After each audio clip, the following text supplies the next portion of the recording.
Hey there folks, today I'm going to talk about authentication with SvelteKit and BetterAuth.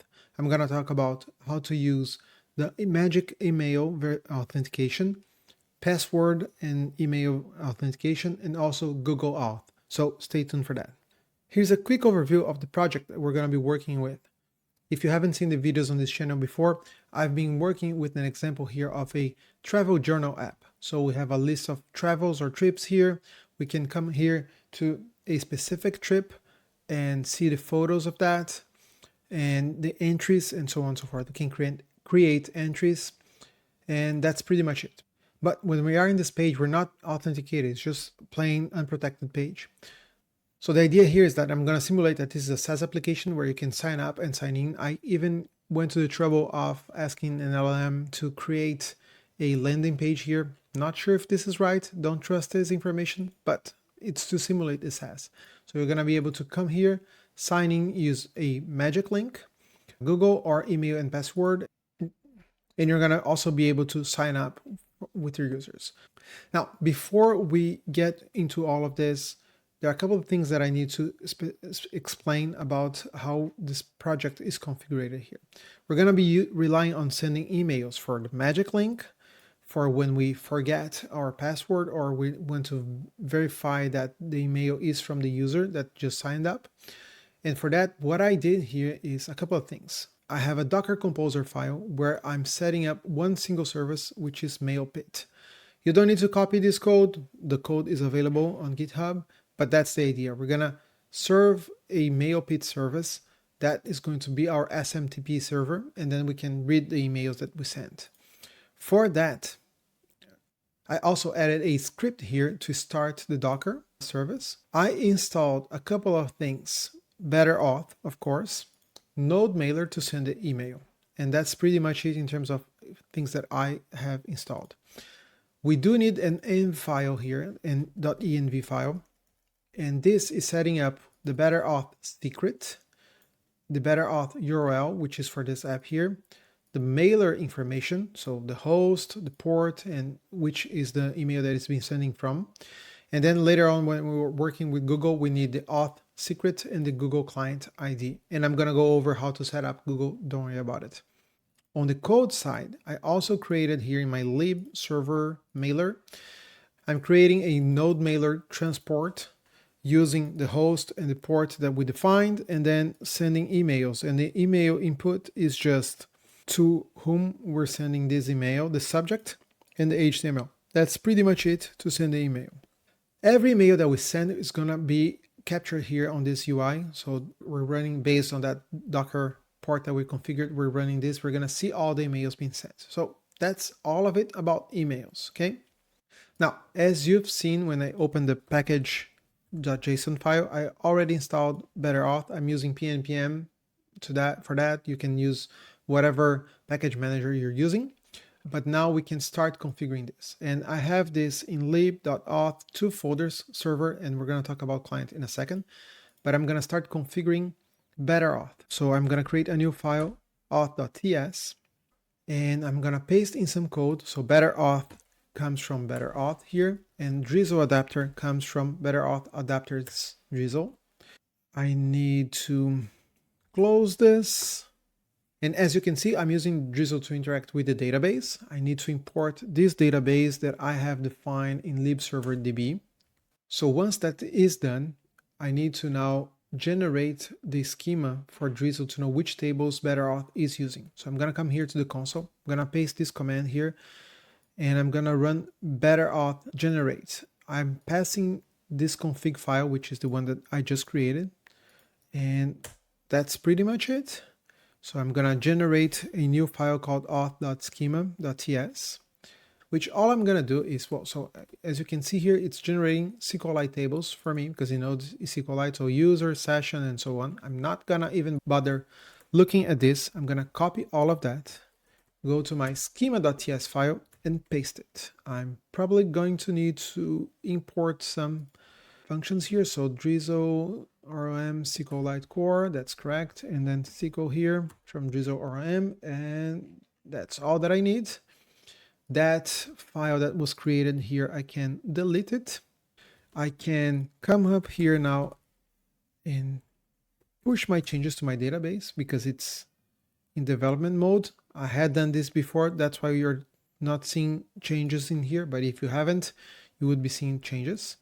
I'm also gonna be running db.seed to generate my test data and delete any other older data that I had here.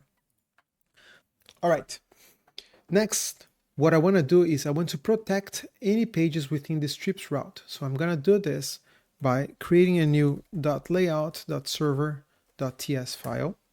And I think I need to run my dev server to generate types. I'm going to export async function load. And from this function, I'm going to get locals. So what I'm gonna need to do is I'm gonna have to verify that if locals.session is not filled in, I'm gonna redirect to auth/auth/sign in. But of course, let's import this from SvelteKit. I don't have session yet. This doesn't exist, so I need to define it. The way to do it is to come here in this app.d.ts, and I'm gonna replace this comment with this piece of code here, which I now need to import this from BetterAuth. So session and user comes from BetterAuth. They might be null, but if they are not, that means I have that information. So I'm checking here now, it does exist. If I don't have a session, I redirect. Otherwise, we can go on. By doing this, if I try to now come here and access all trips, I'm gonna be redirected to signing. So take a look here, I'm on the root route, click on all trips, I'm redirected to signing. So this is working already, but we still have to fill in this information. And we do that by creating a new file here called hooks.server.ts. And I'm gonna paste some more code in here. So what this code is doing, first, we're importing a SvelteKit handler from BetterAuth SvelteKit. This is important because this is the function that is actually going to handle every single request and see if we have cookies and parse those cookies and whatnot. That's what we are returning within the handle function that we have to export, okay? But we need to do one more thing. We need to capture the session and assign that to our locals. That's how we can use those in other pages. So that's what this is doing. And I mentioned cookies. One thing that we need to do when configuring BetterAuth is use a plugin for cookies here. So what I'm gonna do is come here into plugins, and I need to set up a plugin for handling cookies. And it is the SvelteKit cookies. We need to get request event. So we need to pass the get request event function to the SvelteKit cookies plugin. That's how BetterAuth will know how to retrieve those cookies and parse that data so that it can validate every single request. That's it. This is the basic setup that we need to do for any kind of BetterAuth validation. You can see in this file here that I have not specified anything specific to magic link, Google, or password validation. This is just the basics, and you would do this for any application using SvelteKit and BetterAuth. So let's move on now and start using magic link. We need to import from BetterAuth plugins, and this is magic link. So it is a plugin. I'm gonna use that, and I need to pass in an object for it, and in this object I need to send the magic link. Send the magic link is a callback function here that will pass down the email and the URL. From here, I need to send the email. That's what I need to do from this one. And I have a folder here, email, with all the templates that I'm gonna use throughout this video. So send a magic link is a function that I created here that defines the HTML template for the email. And all the other ones follow the exactly same pattern, okay? They are just specific for their use case. And I am calling then this function that I created from the mailer here to send the email. But this code here is creating the email template that I'm using. And I need to pass in the email address and the link. Okay, so I'm gonna have to import this from here, and then I'm gonna send the email and the URL. Okay, it's actually this. All right, there you go. That's done here. That's the configuration from the server side. On the client side, and how we're gonna use this, we need to also create a new auth.ts file. And I'm gonna paste some more code in here. So what are we doing here is we're creating an auth client from BetterAuth Svelte, specific for Svelte. So if you're using a different framework, it will be something different. And we are also configuring the plugin that we're using for that and exporting this, which we're gonna use now. Mean that we need to go to the page, and we're gonna start with the signing page here. I'm gonna come all the way up and import from lib auth client, the auth client. There you go. Okay, this markup page here, auth client, I need one more here, auth, that's it. Okay, this markup page is handling a couple of things here.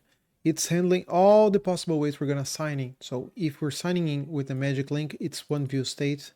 If we're signing in with password, it's a different one. And if the magic link was sent, it's another one. It's a lot of markup here, but mostly what I am doing here is looking at the view state. So if it's password, which means logging with username and password, we do that. If we were signed up with magic link sent, I just display a banner here. Otherwise, it is the magic link where we have an input that is bound to this email state variable. And I am going to then handle the on click to send the magic link.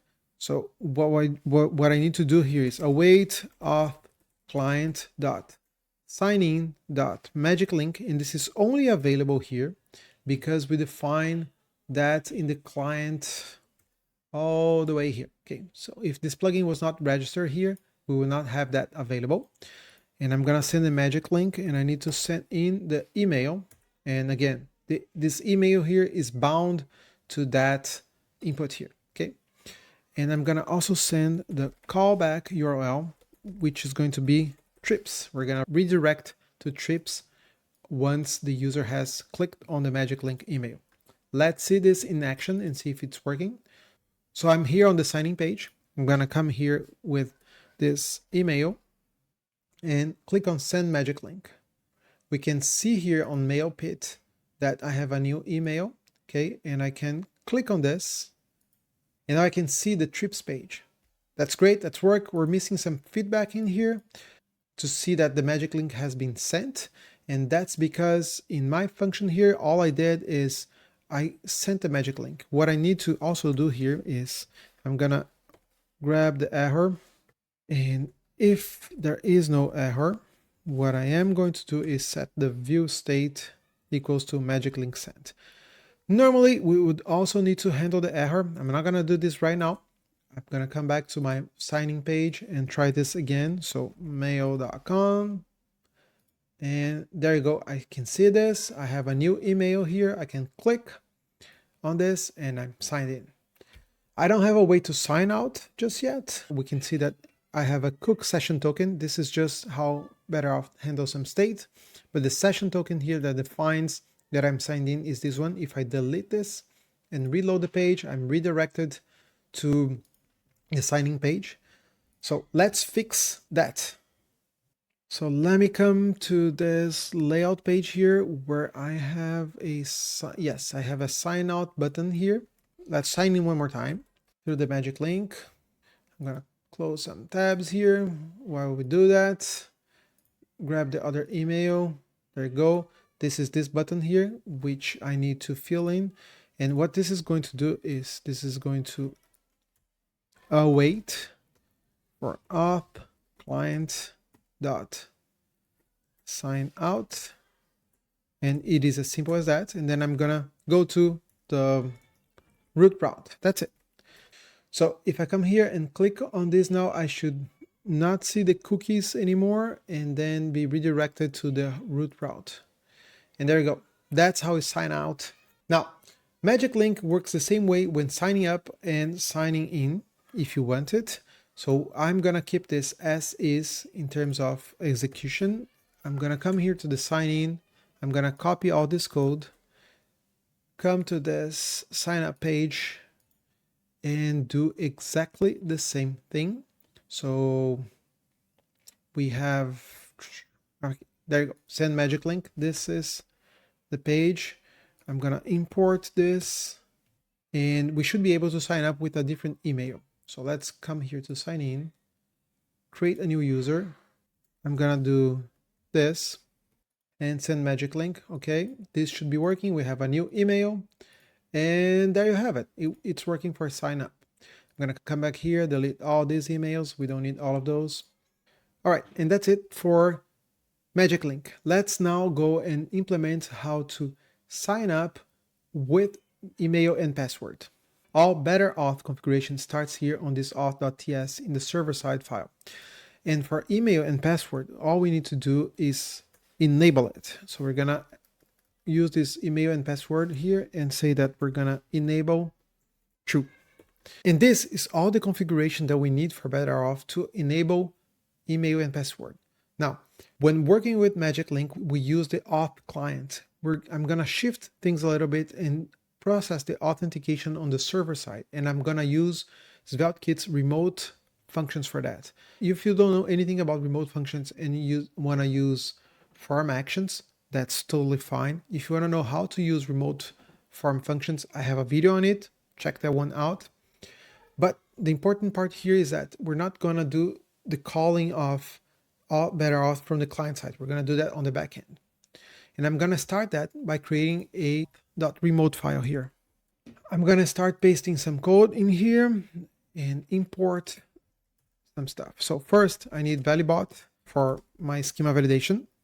Then I need to import form from app server, auth from my auth configuration. And for now, I'm not gonna handle any errors. Okay, I'm gonna import invalid just to be there for this moment, but I'm not going to handle any errors. We're gonna have a couple of ESLint issues, but that's fine. What this is doing is first we're defining a form that is going to take the name, email, and password to sign up a new user. And then we're calling the Auth API sign up email, passing those values and redirecting to trips. That's it, and returning success as well. That's all that is specific to Better Auth in this case. But now what I need to do is hook up the markup for it. So I'm gonna go up to this page, sign up here.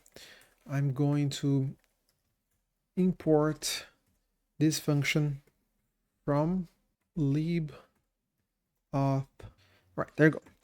And again, I'm not gonna go over how all of this works in terms of the remote function, because this is something that I explained in a different video. But if you wanna use a remote function, I just need to spread that form function into the form here. And for each field, I need to configure the fields .name.as. This is text, because this is the name, okay? This is email, and the last one here, I put in the wrong place. Let's put in the right place. And in here, this is password, and this is going to be as password. I had an error for, okay, this is good in here. If I did everything correctly, I should be able to sign out here, come here, sign in, create a new account, use email and password. So I'm gonna say this is Thiago, this is at mail.com, and a password. I'm gonna create this, and I have been redirected to the trips page. So that means it works. Now, I don't have a way to sign in just yet, so let's fix the signing part of it. Once again, I'm gonna go to my remote function. I'm going to define a new form in here, not handling errors just yet, but I need to redirect here, and data can be undefined. All right, going back to this again, I define a new form schema, which has an email password and a remember me optional boolean. And then I'm calling the API signing email, passing that as part of the body. If that is successful, we're gonna redirect to trips. So all that is missing now is to configure the markup. So let's go to the page, and once again, I'm going to import from, okay, you got this right now. And in the form, where is my form? There you go, it's here. I'm gonna spread this in here. This is my email one. Yep. Let's copy this, and this is the password. And for the remember me, I'm gonna copy this as remember me, and this is a checkbox. I think that's all that I need for this. Let's try this out. Let's come here, reload the page, and try to sign in with my email and password. And there you go, it works. Cool. This is the basics of signing in and signing up. Let's step up a little bit and run some validations. Because one thing that we don't do right now is validate that the email or the password is invalid. So if I enter anything in here and I click on sign in, it doesn't display any errors. Let me see if I'm logging this on the server. Yes, there's an error on the server here. Okay, but we're not displaying anything in there. Now, in order for this to work, first we need to go back to the auth remote here, and I'm gonna paste in another piece of code, which is this has error code function here. All this is doing is verifying that the error that came back from better auth follows this pattern here. It has a body and it has a code with a string that I can inspect and see which kind of error it is. So for signing in, if we're trying to validate that the user has an invalid email or password, this is what we need to do here. So I'm gonna first uncomment this, then comment this part because we're not doing this just yet, but I'm checking if the error body code that is defined to be an error has this code. And if it is, this is an invalid email. And I am returning a generic error here, not associated with any field because I don't know which one is invalid, or I don't want to tell anyone about that either as well. So I'm going to come back to the page, the signing page, and on the top of the form, what I'm going to do is display some error messages if we have any. If my email fields all issues here, has any issues, we're going to display those issues there. So let's try signing in again with something invalid. Sign in. There you go. Invalid email or password. So we're validating it. That's great. Now, the other issue that we can come into is if we're trying to sign up and we use, not this one, email and password, if we use the same email, so let's use the same email here, nothing displays in here. I'm not redirected. Let me see if I have a login here. No, I don't have a login here, but I do know because that I have an error for this, which is in the sign up. If the user is using an email that already exists, I have to return an error here, and it is specific to the field email because I know that the email is the culprit there. So let's display the error message in the page. Find the email, this one, yes. This is name, this is the email, and just beneath this, I'm gonna look at email, password, sign up form, fields, email issues, and if there is any issues attached to email, I'm gonna display that. We are in this sign up page, yes we are. I'm gonna click on this, try to use the same email again, and there you go. This is validated. If I wanted to, I could come up here and display error messages for the other one. So this is for name and signing up. We have a validation for password if it is 8 or greater. So this is password, and there you go. We can validate all of that.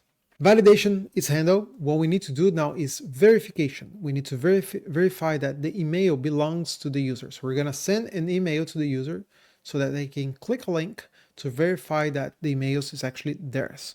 So let's work on this. Come back to Better Auth here. On the server side, we're gonna say that email and password here needs to be valid. So require email verification is set to true. If I do this now and try to sign in, what's going to happen is we're gonna get a not magic link. We're gonna, okay, We're gonna try this again here. So the state was preserved there, but that's all right. Mail.com and my password, and I'm gonna try to sign in. An unexpected error occurred during signing. Why is unexpected? It's because I didn't handle that error code. So let's come here and handle it by uncommenting these lines of code, which is looking for email not verified. Please verify your email before signing in. Let's try this again. It's showing the correct message, but it's not going to send an email just yet because I haven't configured that part. So let's go back to Better Auth and configure this way here. Verification, email verification, that's the one. And we're gonna do send verification email in here. We're gonna take a callback and it's going to receive the user, the URL, and we're gonna take a token, and I'm gonna show you why in a second. And again, I do have another function ready here to send verification, so I'm gonna just call that in. And for some reason here I decided that this is an object, not two arguments, but nonetheless I'm gonna call that and pass the email, which comes from the user.email, and the URL. And I need to import this. And also what I need to do is I'm gonna come here to this email verification and change a configuration here that send on sign in is set to true. So every time, this is wrong here. So every time you try to sign in, BetterAuth is going to try and send a new email. There's a way to control how many emails can be sent during some time, or how long can we wait before sending more emails. So BetterAuth has all that, but I'll leave it to you to find those configurations in the documentation, which I should say is a very good documentation, so check it out for that. But let's see this in action now. So I'm gonna click on this again, and you can see now that I have another email here, verify your email. Now, when I click this, I'm gonna get an error, which is a page not found. And you can see that the link went to this port, which is the MailPit port, not the port that I'm using for this. And I'm not expecting this to be just /verify email. So I couldn't find a way to change this on the server side.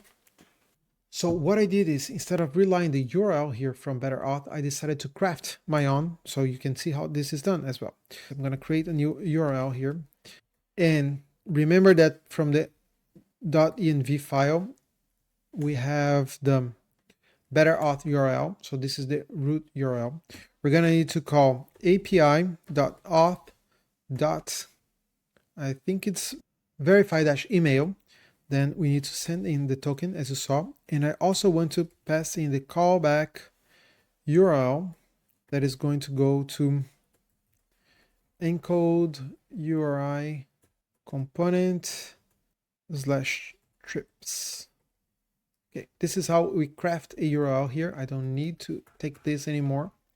And I should have a proper URL, but there's one thing here. I don't want to redirect to trips. I want to redirect to auth.-sign-in /signing. That's it. Okay, let's see if this is working now. I'm going to try this again. Sign in. We get a new email. I'm gonna click, it's going to the right place, and there you go. I'm signed in. And one way to verify this, I have in the background here, because I'm using Drizzle, I have in the background here I'm running Drizzle Studio. You can see there's a URL here, and I can reload this, and this email here is verified 1. If it was not verified, I would not be able, I will see a 0 here, right? Now I can come here on this page and try to sign in once again. And voila, it works. All right, the next thing I want to talk about is forgot password. And it's going to be a very similar process to the verification email, but we're going to do it nonetheless. For this, as with most things with BetterAuth, we come here to the auth server file, and within the email and password, we're going to send a reset password. And this again takes the same data. This is another one that I couldn't figure out why the URL passed to the callback function doesn't have the correct host name and path. So I'm crafting this by myself again. what I'm going to take is the URL here. We're going to look at the better auth path. This is not going to call the API because we need to display a form for the user to reset the password, but we need to pass in a token. And then we're going to redirect to the auth signing here. We're going to call a send reset password. Once again, another one of those email that I have already crafted. And this is taking the same object here.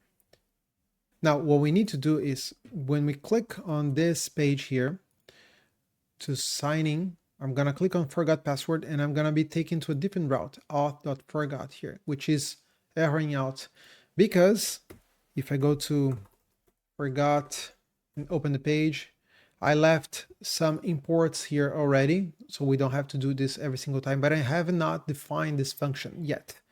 So I'm going to go to my remote function here, file, and I have yet another function to paste in here, which is not going to be very much different than the other ones. All I'm doing here is defining a form that has an email, and that's pretty much it. And I am then calling auth.api.request password reset. And I saw that I'm already defining this here and handling some errors in here. So let's see. Okay, the page is now displayed. Let's send an email there to this address, send reset link. Okay, this is working. And I have my reset password in here, which I can click. And I am taken to a different page, auth.reset password, which again is erroring out because I need to define another form function, which I'm going to paste some more code in here for it. By this time, you probably understand the pattern for this. I'm defining a form here that takes the new password and the token that was passed in the URL. And I define this form here, reset password, which is going to reset, sending in the new password and the token. Okay, if I save this and then I go back to the reset and I come back here to this reset password form, what I need to do is import. Actually, in this case, I forgot to leave that on. I also need to spread this in here so it will work. I have the token set as a hidden field and the password we're gonna set in here, and that's pretty much it. So if I come back here and I try to set the new password, your password has been updated. You can sign in. I guess my redirect didn't work there. Let's click on this sign in here, come back here, try to update. And there you go, I'm signing. Okay, some time has passed in and I think I find out why that callback URL didn't work. So let's see if I'm right about this. In this function here, when we're signing in, if this is successful, we're just returning this. If I want to redirect, what I need to do is probably get the request event and then look at URL, search params.get, no, search params.get, and I'm gonna get callback URL, and I can define this as my redirect to here, and then just redirect to this instead of return a value here. I need to do this outside of the try catch. So let redirect to, this is going to be that. We're gonna remove this here, and I'm gonna try one more time now. So let's do email and password here and say, okay, I'm not signing in. I'm gonna click on this. Let's go, okay, mail.com. We have the email here, reset password. I'm gonna set a new email. And there you go, I'm redirected now. That works. Okay, good finding. All right, that's all that I wanted to talk about in terms of email and password. Let's talk about Google, and that's gonna be very, very simple. First, you need to set up a Google project for you in the Google Cloud. So you need to come to console.cloud.google and set up a new project. I create a new one here called SvelteKit Better Auth. Once you've done that, it's going to ask you to configure your Auth screen. It's just following some steps. In here, then, after you've done that, you can come to credentials and you can create a new web client. And by creating this, you're going to have the client ID. And once you create that, you also get the secret, and you only have that once. I have this in here in my .env. So those are the two variables that you need to save. One, once the Google Auth secret that is again generated once you create that client, in the client ID, which you can always copy in here. Important part is when you create the client, you need to define the hosts that it's going to work with. So localhost for my case, and if you have other domains, that's where you add it. And you need to redirect to this /API/auth callback Google. That's it. That's all you need to do for this. Project is configured, and don't worry, my client is going to be deleted soon, so you don't need to worry about this secret. Let's go to the signing page. Search for Google in here, and what I want to do is I want to add a on-click event handler to call, this is an async function, and I'm going to await auth client, and this is correct actually. No, not correct. This is social, and in social I need to say provider Google callback URL trips. That's it. That's all I need to do. So call auth client signing social, which provider you're using, and if you're using different providers, you're gonna pass the correct ones here, and then the callback URL. So this is the signing page. The process for sign up is exactly the same. So let's go to the sign up and do the same thing. Search for Google and click add an on-click handler here, and there you have it. Okay, let's test it out. Go back to, let's close some tabs, go back to signing. Am I signed in already? No, I'm not. So I'm gonna click on Google and nothing is happening. Oh yes, of course nothing is happening. Like everything else, we need to configure this. We're gonna need to come here to social providers, and we need to say that we have Google in here, and it's expecting the client ID, which is going to come from the environment variable, and the client secret, which is coming from the environment variable. All right, with this, we should be able to sign in now. Okay, let me come back here and click on signing with Google, reload the page. All right, after some debugging, I realized that I had the wrong name here. I had client secret, and it's not client secret, it's Google Auth secret that I defined in here. So we're the correct one. Now, if I click on Google, I can probably sign in here. Yes. So it didn't display the whole Google screens because I have already signed into this here, but normally you would ask for the user permissions. So you can see that it has my email here from Gmail. It has my full name that came from Gmail, and also image and all of that. And you can look at accounts here, and you can see that the provider ID is Google, right? So there you go, it works. All right, we covered a lot today. We covered magic link, email and password, and Google Auth. I hope you learned something today. Until next time, thanks for watching.